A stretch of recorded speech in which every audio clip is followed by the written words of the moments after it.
Hello and welcome to today's webinar on the FSC Core Labor Requirements Self-Assessment.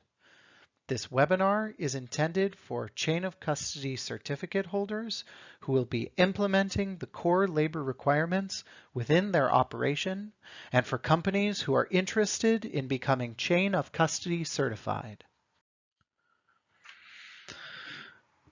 The webinar is divided in 4 parts. First, a quick review of the FSC core labor requirements. Second, we will go through the most common questions on the self-assessment. And third, we will go through a completed self-assessment with some quiz questions throughout. And finally, we will cover some helpful resources. Starting off with the review. In the chain of custody standard, we have a comprehensive set of core labor requirements. The requirements consist of 3 elements: the FSC core labor requirements themselves, the policy statement, and the self-assessment. When implementing the FSC core labor requirements within your operation, first, as a certificate holder, you shall develop your policy statement or statements that contain the core labor requirements and implement those policies on the core labor requirements. Second, complete the self-assessment and submit it to your certification body. Third, the auditor will verify the policy statements that have been adopted and implemented. This is supported via the self-assessment. Fourth, the auditor will also verify that the policy statements are made available to stakeholders.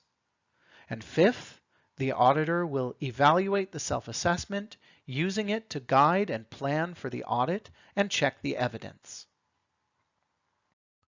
Now we will go through the most common questions about the self-assessment. 1. Where can we find the self-assessment template?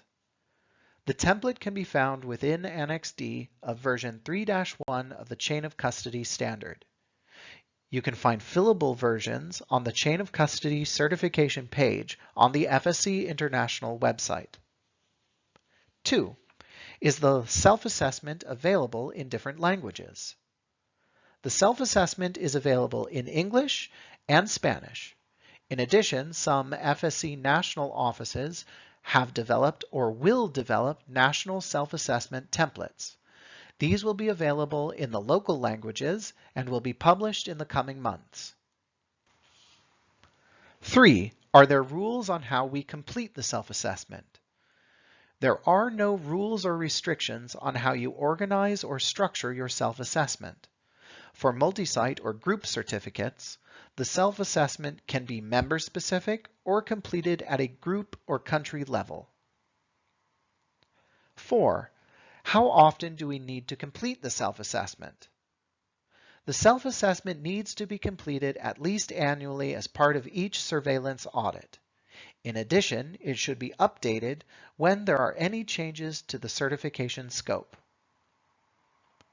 5. Do we need to complete a new self-assessment every year? No. Once you have completed a self-assessment, you will just need to ensure it is maintained and kept up to date. 6. Does the self-assessment have to be sent to the certification body before the audit?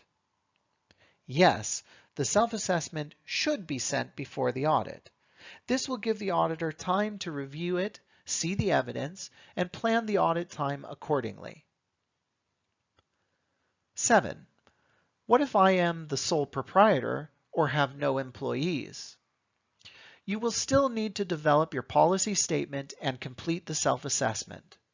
Within your self-assessment, you can simply explain why you meet the FSC core labor requirements or why they do not apply to you. For example, you can state, I am the sole proprietor and I have no employees. The exception is if you are outsourcing your FSC activities. Then demonstrating conformity is required.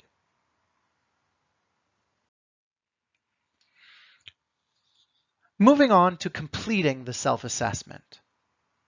The self-assessment template was developed for certificate holders to describe how they apply the FSC core labor requirements to their operations. Certificate holders can respond to a set of questions, such as identifying any legal obligations that they believe might impact their ability to comply, and gathering evidence to demonstrate conformity and listing them within the self-assessment. While not required, when completing the self-assessment, we suggest looking at three aspects. First, describe your organizational situation. Describe how and why your organization conforms or does not conform with the requirements. Second, list the evidence that you will rely on to demonstrate conformity. Lastly, describe your country situation or legal framework. Are there laws or legal obligations that may impact your ability to conform? Describe how you mitigate these limitations. Are the applicable ILO conventions ratified or not? You don't have to list the laws or conventions, but they need to be used as mechanisms to demonstrate conformity.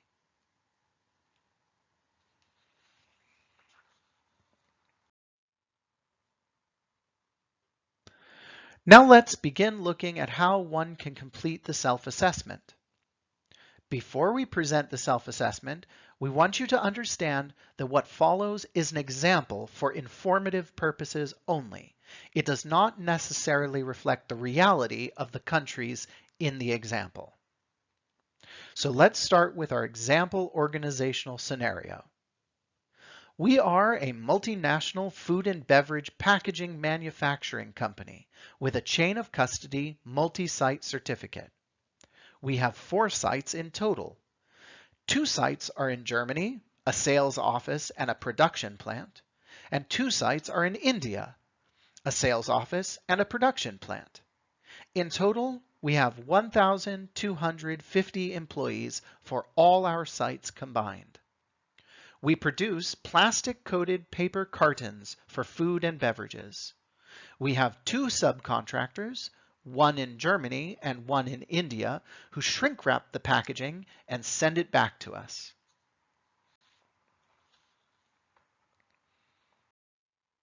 Here's the beginning of our example self-assessment. On the right side of the screen, you can see the applicable core labor requirements for your information. And we have included the prompting questions which appear within the self-assessment. Starting with the issue of child labor.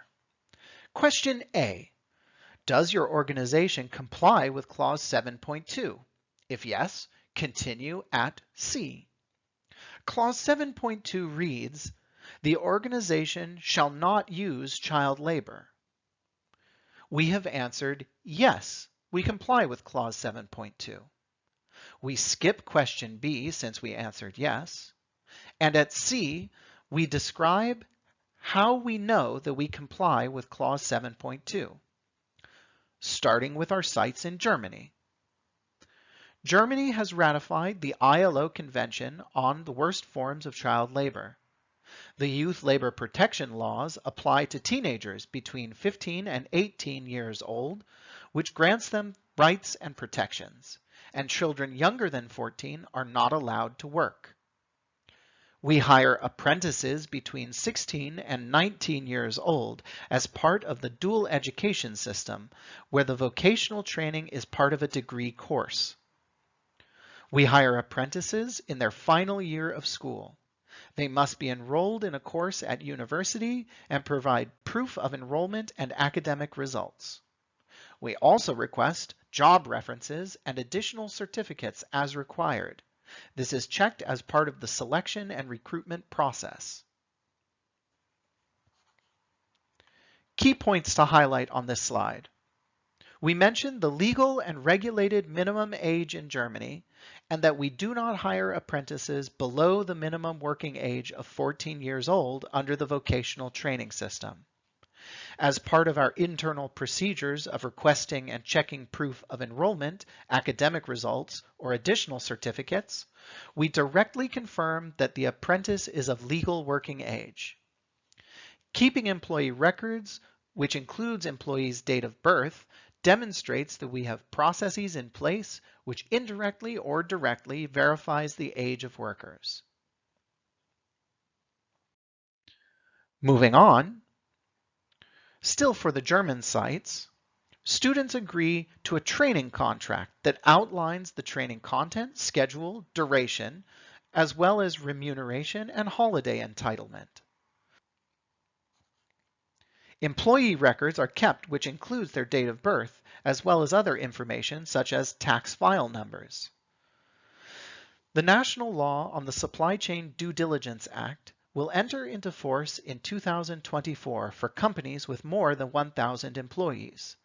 We are already in the process of preparing for the implementation of the requirements and the reporting requirements. This includes 1. Risk management analysis and monitoring of our direct suppliers and subcontractors. 2. Reporting annually on the actual and potential human rights impacts of our operations. And 3. Adopting a policy statement on a human rights strategy and embedding appropriate preventative measures within our business operations. We will have to submit the report to the Federal Office of Economics and Export Control to ensure compliance. These legal requirements apply to all of the following core labor requirements. The key points to highlight on this slide: we mention employee records, which record the employee's dates of birth and tax file numbers, which confirms our employees are of legal working age. We have risk management analyses and monitoring, which is implemented through the Supply Chain Due Diligence Act, and the self-assessment text highlights the measures we have taken to ensure that child labor is not used in our operations in Germany. Now, on to our sites in India. India has ratified the ILO Convention on the Worst Forms of Child Labor. The following constitutional elements and legislation exists: the Prohibition of Employment of Children in Factories and Child Labor Prohibition and Regulation Act, where the engagement of children up to 14 years is prohibited. The minimum age for employment is 14 years old, and we do not employ workers below the age of 18 years old. We have a graduate apprentice program for engineering undergraduates. During a period of 12 months, students work in a different functional area and are trained on the job. Applications are checked and scrutinized, including their academic results, and proof of graduation is required. Successful candidates are issued an appointment letter communicating the details of training, subsequent employment, and are issued an employment contract. Employee records are kept, which include their dates of birth and other information such as their tax file number. Important things to highlight on this slide: we mentioned the legal minimum age to start working, and through our graduate apprentice program, we hire undergraduates who finish university around the ages of 21 or 22, depending on the discipline. As part of our internal procedures for the graduate program, we ask for proof of graduation and their academic results, which directly allows us to confirm that the graduates are of legal working age. We keep employee records, for example, tax file numbers, which include their dates of birth, and this demonstrates we have processes in place which directly or indirectly verify the ages of workers, ensuring that they are of legal working age and are not minors. Covering our subcontractors, one in India and one in Germany. FSC outsourcing agreements are signed by each of our non-FSC certified contractors, stating they shall conform to all applicable certification requirements, which include the FSC core labor requirements. We have informed all of our subcontractors about the FSC core labor requirements and sent them a copy of our policy statements. We send all of our subcontractors a short questionnaire to complete regarding their conformity to the FSC core labor requirements, where we ask them for supporting documents, such as codes of conduct. We perform regular audits with our subcontractors, and one of the items we now check is conformity to the FSC core labor requirements. This is applied to all the FSC core labor requirements within the self-assessment. The key point to highlight on this slide: the core labor requirements apply to the scope of our certificate, including subcontractors for the FSC outsourcing activities. So we are responsible for checking that our subcontractors conform.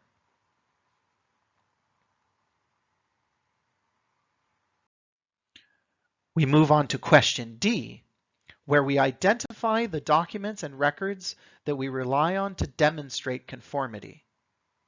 We won't go through all of them here for the sake of brevity. For our sites in Germany, we have the following documents in our HR department, such as procedures and policies on how we hire apprentices, student training contracts, employment procedures, policy statement on human rights, and risk management analyses. For our sites in India, we have the following in our HR department: employment hiring procedures, procedures on how we hire graduates, and appointment letters and graduate contracts. Question E, we identify that there are no legal obligations that may impact our ability to comply with Clause 7.2. And at question F, we have made our policy statements available by providing links to our website. This concludes the example on filling out the child labor section of the self-assessment. We now have a quiz question. The question is, how often do I need to complete the self-assessment? Every month? At least annually as part of each surveillance audit? Or at least once during the duration of my certificate validity? Pause the recording now and think about your answer before restarting the recording.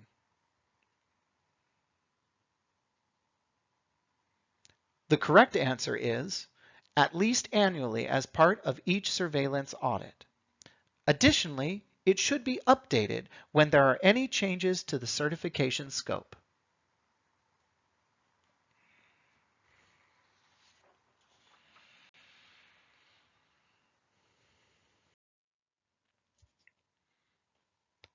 The next section is on forced and compulsory labor. Question A. Does your organization comply with Clause 7.3? If yes, continue at C. Clause 7.3 says, the organization shall eliminate all forms of forced and compulsory labor. We answered, yes, we comply with Clause 7.3. We skipped question B since we answered yes. And at C, we describe how we know that we comply with Clause 7.3. Since we are a multi-site organization, a majority of our operational policies and procedures are similar or the same, so we have grouped them here. For all sites, we advertise all job openings, internal and external, with detailed role descriptions. All employees have a copy of their employment contracts, both in English and in German or Hindi. And all the terms of employment outlined at the time of recruitment are explained to all new employees through our onboarding activities. All employees are free to resign from their employment at any time without penalty by giving reasonable notice according to the terms of their employment contract of X months. We do not grant loans or wage advances or request fees or payments to commence employment. None of these activities are part of our company policy. We keep records on all our employees, their contracts including payments of wages, statutory deductions such as tax, Social Security, etc. The key points of this slide are that we describe our recruitment and contracting practices to show conformity with the core labor requirements. By describing our onboarding process and issuing employment contracts, we demonstrate that employees are entering voluntarily into employment and not against their will, and importance is placed on ensuring that employees understand their terms of employment. We mentioned that employees are free to resign according to the terms of their employment, indicating that they can voluntarily leave their employment. Keeping pay records demonstrates each employee receives a salary or wage, and that our organization carries out the statutory deductions, which demonstrates our employees are registered or are on our books. For our German sites, Germany has ratified the ILO Conventions on Forced Labor and the Abolition of Forced Labor. The following German criminal code includes forced labor, labor exploitation, and exploitation taking advantage of the deprivation of liberty. The Supply Chain Due Diligence Act has a reporting obligation to the German Federal Office of Economics and Export Control on the actual and potential negative impacts of our business activities on human rights. Failing to comply, we potentially risk fines. This comes into force in 2024. However, we have started the preparation of these requirements. We identify risks within our own company and our supply chains through our direct suppliers and take preventative measures. For example, through appropriate agreements with our subcontractors, which include the core labor requirements on forced and compulsory labor.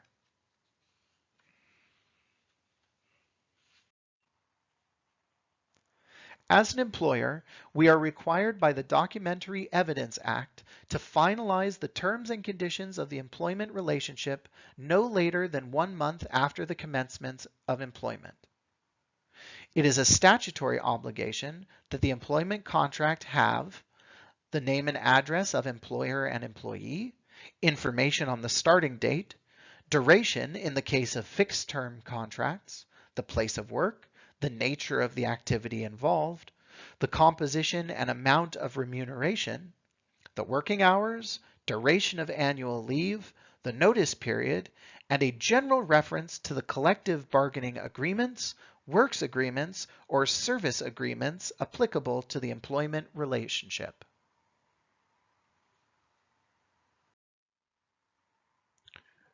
Next, for our sites in India, India has ratified the Forced Labor and Abolition of Forced Labor Conventions. The two conventions and following laws are enforced by the National Human Rights Commission in India. These are the Bonded Labor System Abolition Act, the Contract Labor Act, and the Interstate Migrant Workmen Act, and the Minimum Wages Act. We are obligated as an employer under the Shop and Establishment Act to specify and communicate in writing certain terms and conditions of employment to our employees. This includes job responsibility and place of work, probation period, working hours, leave entitlement, salary and other statutory benefit entitlements, etc. This is all included within our employment agreements. We are liable as an employer under the Employees Provident Funds and Miscellaneous Provisions Act, this is a retirement fund, to deduct and deposit both employer and employee contributions to the fund.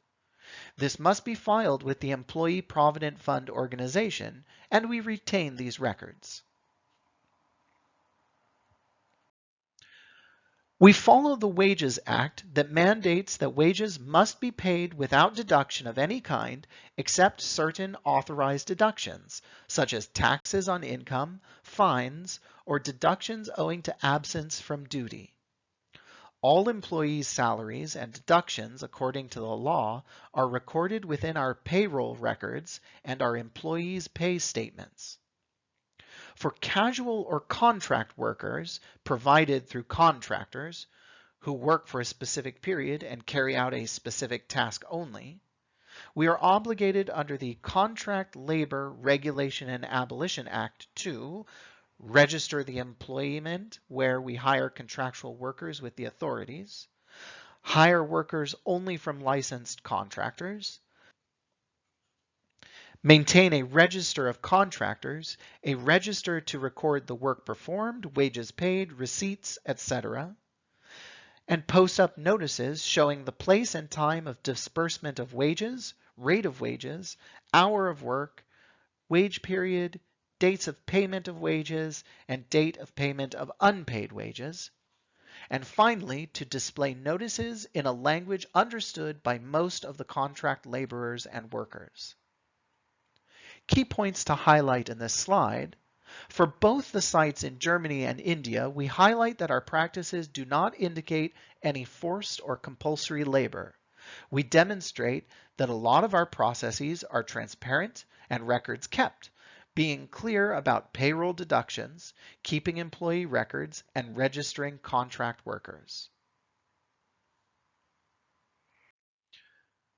Moving on to question D, we identify the following documents and records that we rely on to demonstrate conformity. For our sites in Germany, we have a list located within our Human Resources Department, the following documents: Human Resources procedures, job opening templates, records of application forms, records of employment contracts, employee records, and located within our Payroll or Finance Department, payroll records, records of mandatory payroll deductions, and located within our legal department, outsourcing agreements with subcontractors. For our sites in India, we list certain items located within our Human Resource Department, human resource procedures, job opening templates, records of application forms, records of contracts, employee records, and records of filing with the Employee Provident Fund organization. Located within our Payroll or Finance Department, payroll records and records of mandatory payroll deductions. Finally, located within our Legal Department, outsourcing agreements with subcontractors.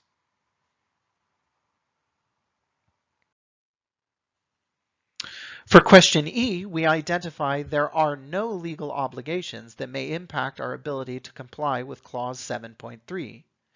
We made our policy statements available by providing links to them from our website in question F. This concludes the example covering the requirements on forced and compulsory labor. We will now have a quiz question. True or false? The self-assessment should be accompanied by the policy statement or statements. Please pause the recording now to think about your answer before restarting the recording.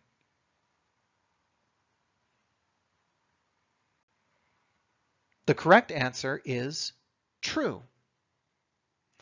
Organizations have and implement one or more policy statements that encompass the FSC core labor requirements, and they should accompany the self-assessment.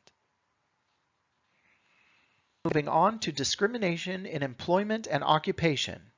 Question A, does your organization comply with Clause 7.4? If yes, continue at C.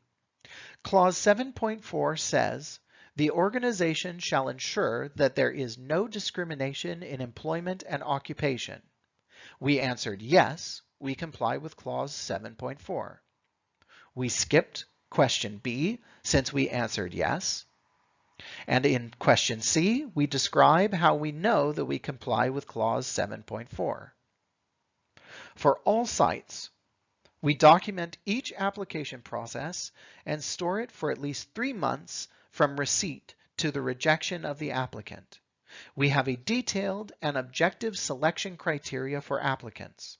We used a fixed questionnaire during interviews and additional questions tailored for the position. Questions concerning pregnancy, age, race or ethnic origin, sexual identity, religion, trade union affiliation, or severe disability is not allowed within our company policy and human resources operating procedure for all sites of our certificate. We send out neutrally formulated rejection letters, and we base the rejection of an applicant on an objective hiring criteria, such as the job profile and required qualifications, rather than the personal characteristics of the applicant. All application forms and employee records do not contain information about the marital status or religion or other personal information that could lead to discrimination. Key points to highlight on this slide. We demonstrate that our hiring and selection procedure is non-discriminatory, such as having a fixed objective selection criteria, which is based on the job profile and required qualifications, which is driven by the competency of the applicant rather than their personal characteristics. We have transparent selection criteria, and we demonstrate that we have gender and diversity inclusive attitudes towards candidates in job interviews. Neutrally formulated rejection letters demonstrate that applicants were not rejected due to any distinction, exclusion, or preference. We do not request or collect personal information, as this does not inform how well an employee performs their role.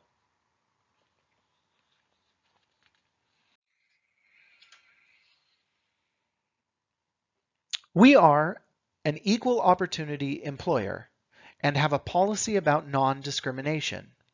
We provide equal opportunity training for management and employees, which includes an alternative dispute resolution program.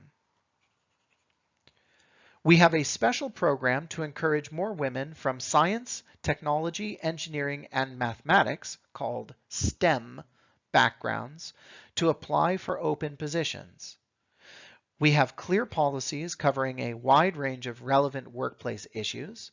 These include probation periods, conduct in the workplace, workplace safety, sexual harassment, dress requirements, use of email, use of employer's property, and attendance or timekeeping termination procedures. We have a salary range system to pay employees consistently for the work they do in a given position. The range usually allows for differences in education, experience, tenure, or performance. Employees in the same type of job know their salary is relatively similar to other colleagues. Promotions and salary increases are based on an appraisal criteria through performance assessments. We actively analyze the makeup of our organization to inform our recruitment and hiring strategy, such as looking at gender parity within management roles and heads of departments. Key points to highlight on this slide. As an equal opportunity employer, we demonstrate implementation through training and a program to encourage more women from STEM backgrounds to apply, implying that we are conscious of the gender ratio parity. We have a salary range system and performance assessments to ensure all employees have equal opportunities for promotion and raises. Organizations normally have an equal pay policy or even an equal employment policy, which is a commitment to engage in employment practices and procedures which do not discriminate and which provide equality between individuals of different groups or genders. To have a significant effect on employment practices, the adopted policy must be closely monitored and evaluated by the organization itself. Job evaluations or assessments provide a way of systematically providing compensation based on job content and performance without regard to the personal characteristics of an employee. And by analyzing the makeup of our organization to inform our strategy for hiring and promotion, demonstrates that we consider the diversity and the gender-age ratio parity within our company. Looking at the German sites, Germany has ratified the ILO Conventions on Equal Remuneration and Discrimination, Employment and Occupation. Constitutionally and legislatively, all employees and employers are covered by Article 3 of the German Basic Law, the General Equal Treatment Act, and the Act on the Protection Against Unfair Dismissal. We follow the Constitution and legal acts that prevent against discrimination about access to employment, self-employment, and promotion. We keep documents and records to demonstrate and prove our selection process should we be called in by the authorities for claims of damages due to discrimination. All recruitments are reviewed and approved by our in-house Works Council according to the statutory requirements for non-discrimination. The chair of the Works Council is Elisabeth Müller. Any employee who feels discriminated against can register their grievances with the company's Works Council for further investigation and resolution. For those of you not based in Germany, a Works Council represents the interests of employees. Employees elect colleagues from their company to the Works Council, and it then promotes the rights of all employees in the company and negotiates, for example, works agreements. Continuing on, as part of the German gender regulations, our job advertisements are listed with M/W/D to make it clear we consider all applicants who identify as gender diverse or non-binary, and that our positions are open to all genders. We use generic or gender-neutral job titles. The key points up to now. We mentioned that our job advertisements are non-discriminatory. In Germany, all job advertisements are marked with M for männlich, which means male, W for weiblich, which means female, and D for divers, which means diverse. In Germany, employers are not allowed to discriminate against an applicant on the grounds of gender. This must be taken into consideration in recruitment circumstances and job postings that indicate that no gender is discriminated. We use generic or gender-neutral job titles, as in some languages it is preferred to use the masculine form of a job title. These examples demonstrate our job offers are inclusive. For the sites in India, we describe how we know that we comply with Clause 7.4. India has ratified the Equal Remuneration Convention and Discrimination, Employment Occupation Convention, Articles 14, 15, 15.3, 16, and the Constitution includes provisions related to gender equality, prohibition of discrimination based on sex, special provisions for women and children, the scope for affirmative action for women, and equal opportunity in matters of public employment. The Equal Remuneration Act covers discrimination with remuneration on the grounds of gender at the time of recruitment or during employment. We adhere to the company salary scales to provide for the payment of equal remuneration for men and women, but based on roles and tenure. In addition, we are obligated by the Act to maintain registers and other documents in relation to all employees that contain detailed information regarding their remuneration. We are checked by government inspectors for compliance with the provisions of this Act. Failure to comply risks fines or imprisonment. Key points to highlight on this slide. The examples here demonstrate how laws can be used as tools or mechanisms to demonstrate conformity. Our company maintains a register of our employees, which must contain detailed information regarding their remuneration. This is done in order to gauge if there is discrimination in pay on the basis of sex and gender. Penalties are charged in case we, as an employer, fail to comply with the norms of the Act. For question D, we identify the documents and records we rely on to demonstrate conformity. In Germany, located within the Human Resources Department, you can find human resources policies and procedures, job advertisements, job application forms, performance assessment procedures, salary scales, equal opportunity policies, women in STEM programs policies, analyses of the workforce, EEO training programs, hiring and recruitment strategies, complaint procedures, and records. Located within the marketing department, you can find our annual corporate social responsibility report. In India, you can find very similar documents located within our human resources department or within our marketing department.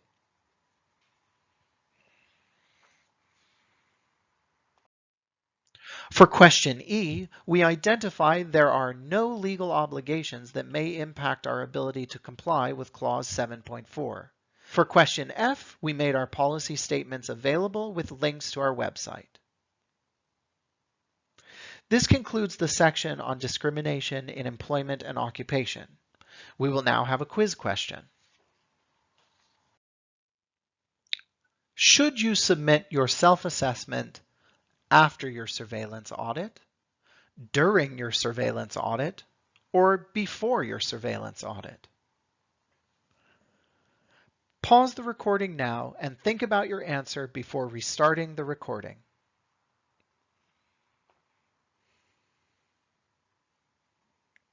The correct answer is before your surveillance audit. Ideally, the self-assessment should be sent before the surveillance audit so that the auditor can review it, see the evidence, and plan the audit time accordingly. This will save time and effort on the part of the auditor and the organization.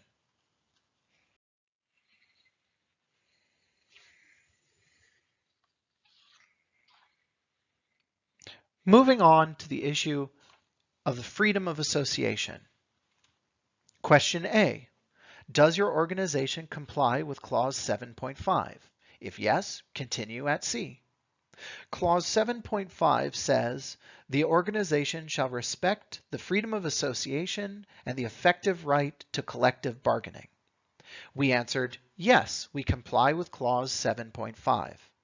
We skipped question B since the answer was yes. And at question C, we describe how our organization knows that it complies with 7.5. For all our sites, the majority of employees have trade union membership. We uphold and respect the collective bargaining agreements.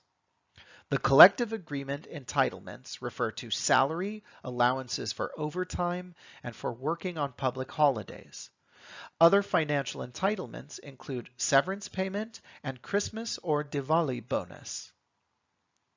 Employees and managers work together to ensure that the collective bargaining agreements are applied and related meetings are documented. Managers make sure that workers are paid the agreed rates and that working conditions are implemented as specified in the latest agreement. Key points to highlight on this slide. We describe that workers are organized and are represented by trade unions. We mentioned there are collective bargaining agreements in place, and we describe how they are implemented. Continuing on, trade union officers regularly communicate with employees, explaining what has been agreed and discussing how to approach the implementation of any changes. Trade union representatives have free access to their members. We recognize trade unions and engage with them at multiple levels as regulated by law, and the union has identified the office bearers with whom we liaise. Managers and trade union representatives together will monitor the application of the agreement and work together to resolve any problems that arise. Minutes are documented from these meetings. Key points to highlight. We describe that workers are organized and are represented by trade unions, and we mention that there are collective bargaining agreements in place, and we describe how they are implemented and monitored.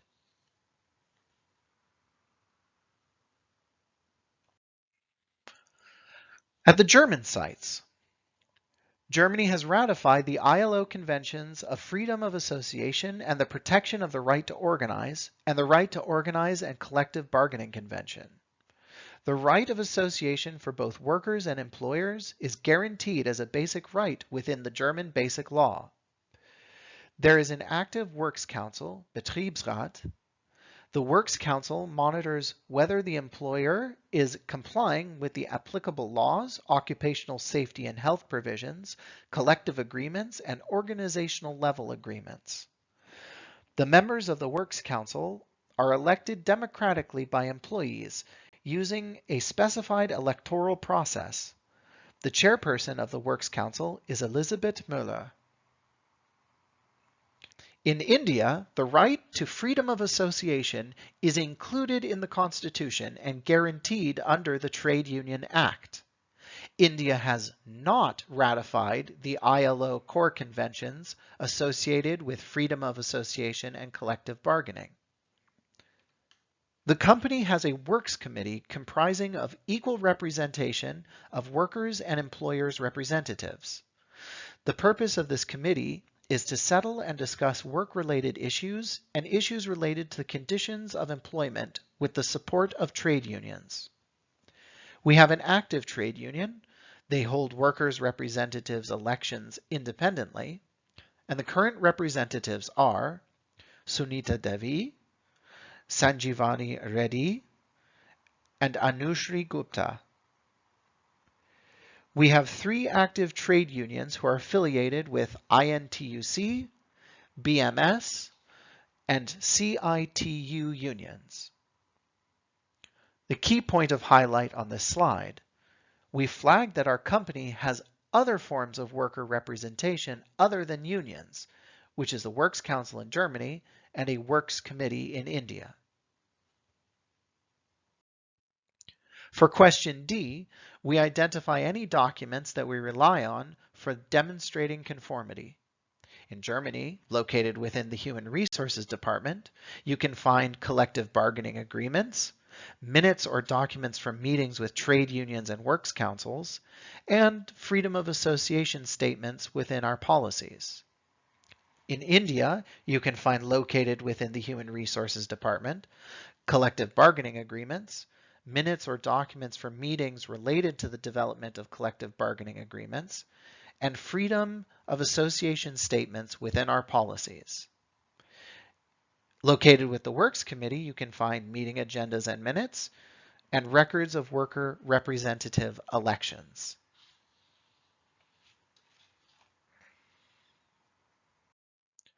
For question E, there are no legal obligations that we believe may impact our ability to conform. For question F, we have provided a link to our policy statements via our website. This concludes the section on freedom of association and the right to collective bargaining, and the self-assessment example as a whole. We will now ask a final quiz question. What documents and records could be used to demonstrate conformity with the freedom of association and effective right to collective bargaining requirements? Collective bargaining agreements, minutes, or documents from meetings with trade unions, works councils, or records of the works representatives' elections. Collective bargaining agreements, gift vouchers, or records of the workers' representatives' elections. Collective bargaining agreements, minutes, or documents from meetings with trade unions and works councils, or tax file numbers. Pause the recording now and think about your answer before restarting the recording.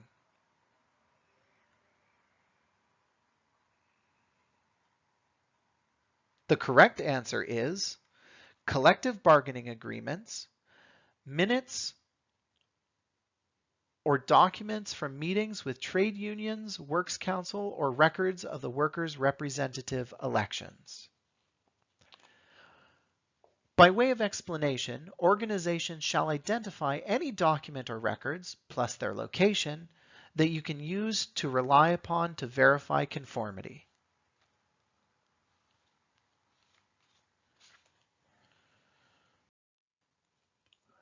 close this webinar, here are some helpful resources on the core labor requirements.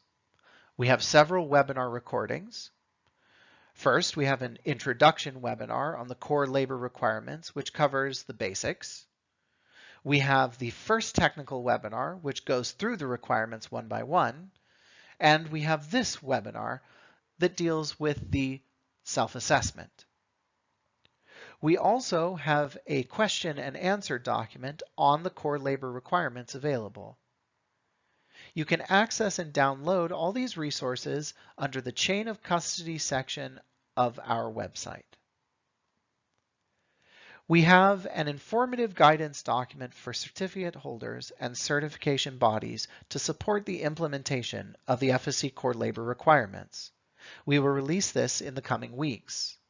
And to ease the transition to version 3-1 of the FSC Chain of Custody Certification Standard, some FSC national offices are working on providing national adaptations of the core labor requirement self-assessment template.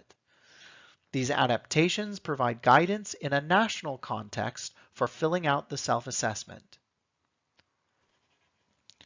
Lastly, the e-training on version 3-1 of the FSC Chain of Custody Certification Standard is now available in English and will soon be available in Spanish. The online training module is for certificate holders, practitioners, and certification bodies. The new e-training module includes a section on the FSC core labor requirements alongside some minor adjustments to improve the quality of the course. The course will also be available in French, German, and Chinese. We will publish a news announcement on our website as each language version becomes available.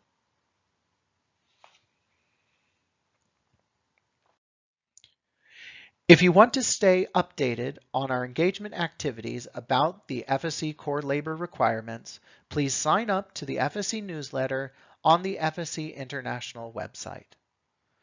If you have any questions, please feel free to email us at chainofcustody@fsc.org.